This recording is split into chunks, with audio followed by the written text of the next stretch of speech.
Do you have young children and wonder how to fund their education and maybe even how to fund a 529 plan and how much you should use to fund it? As financial advisors, we're often asked the question, how should I put money away for education, or how much each year should I put into a 529 plan? In this video, I'm going to go through a couple different scenarios and hopefully you can find some parallels to your own situation. So let's go ahead and jump into this analysis. And I think you'll find that our ultimate advice is a little bit different than you actually might think. So let's look at a child named John, born in 2020, January 1st, 2020. So John's going to be 5 years old. Let's say, for sake of example, that we don't have any savings yet. So you're starting from scratch.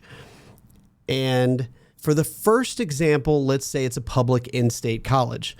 So we can select a lot of different types: public out-of-state, public in-state 2 years, public out-of-state 2 years, and so on. And then, of course, private's going to be our most expensive. So for the first example, let's say it's a public in-state, which is going to be $28,000. And then for college, we typically, or education expenses in general, we typically inflate it at a higher rate. So let's assume that inflation is going to be at 6% for education expenses, because we also want to be conservative and we don't want to underplan. So then we're going to think about, okay, are there going to be any scholarships, right? Any scholarships? Are we going to make the child pay for some of the money? Or is the child going to borrow some of the money to pay for it on their own? Are they going to get some student loans?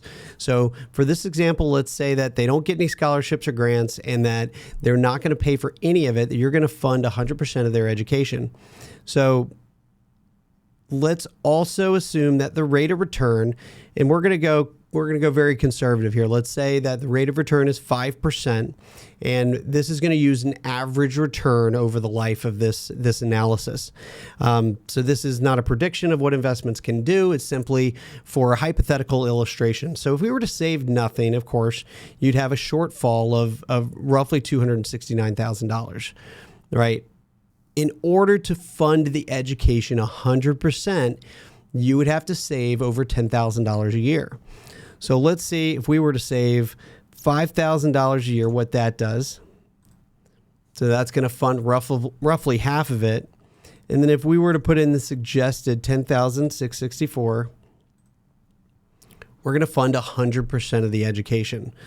So let's say, for sake of example, that we're just aggressive and we're going to put in $15,000 a year because we want to make sure that it's fully funded. And what's going to happen is that if that child does go to a public in-state college, it's a possibility that it's going to be overfunded, right? Now, in many ways, there's a lot of different ways that you can use overfunding. Let's say they get a scholarship, right? If they get a scholarship, you can pull out the amount up to the scholarship and not have to pay penalties on that withdrawal. So you still have to pay taxes on the gains in the portfolio, in the 529 plan, but you don't have to pay penalties on the withdrawal. Now, if they do get out of college and they have excess that's still remaining, they can also roll that amount into a Roth account.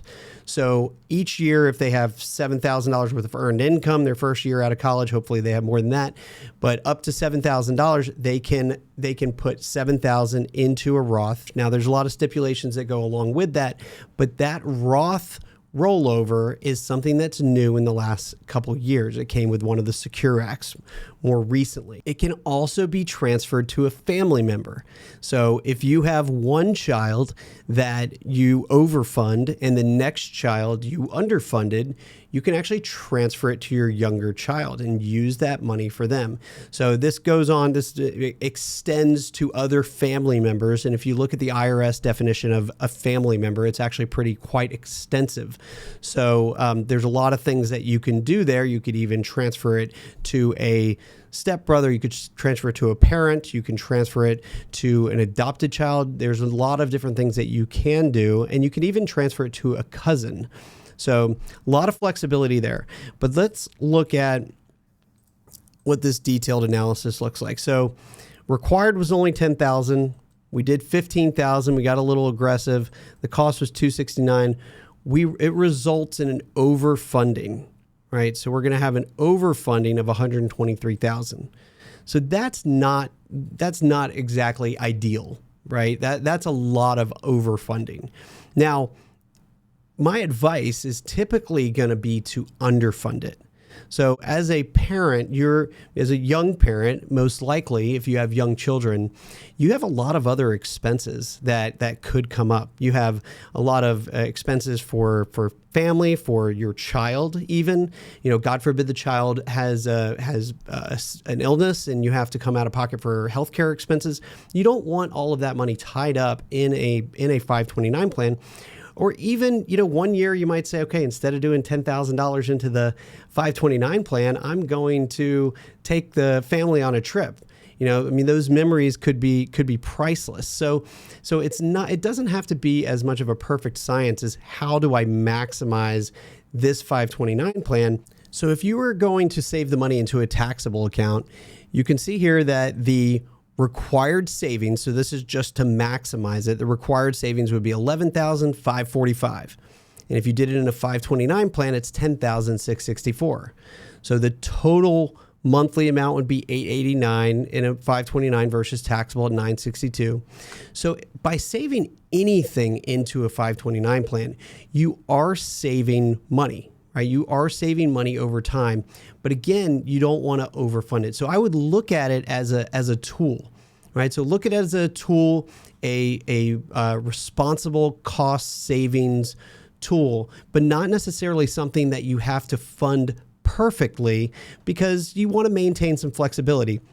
So if you look at the video that we have about how to save for children, one of the pieces of advice that we provide is to use a joint account, right? You can earmark a joint account for you and your spouse and just title it for the child, right? It's still your money. It can still grow apart from all of your other investments. If you needed it for some reason, any reason, it's there and you haven't given it away and there's no tax consequences in taking it back. But you can always use it to fund the child's education. So that's one option. So now let's look at a scenario where we're saving for a private college, which is going to be significantly more expensive. So let's say Mary, same date of birth, let's say they're twins, and they were born in 2020. So 5 years old. Again, nothing is saved yet. Nothing is saved yet. We're not going to make the child take out any loans or pay for any of it.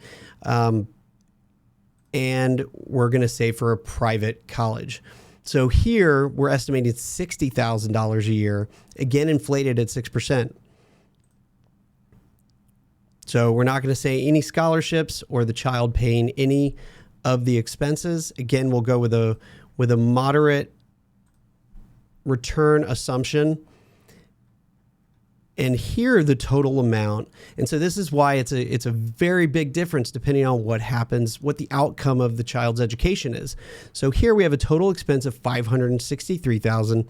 In order to fully fund this child's education, it would be $22,342. And that gives us 100% funding.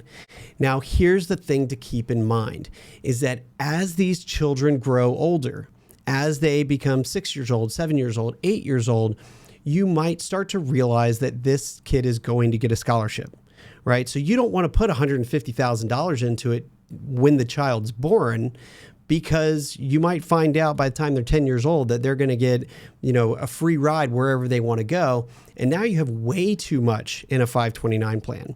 So I say start slow, and then you can make adjustments along the way, right? Maybe you start out with the $22,000 and you do that for a couple years if you think that they might be going to your alma mater. Maybe you went to an Ivy League school and it's going to cost $60,000, $70,000, $80,000 a year, and you start out with $22,342, right? You fund it every year for the first 3 years.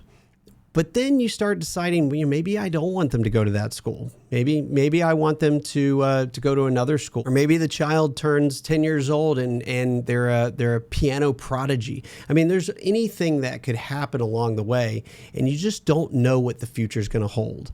So my advice is start out slow.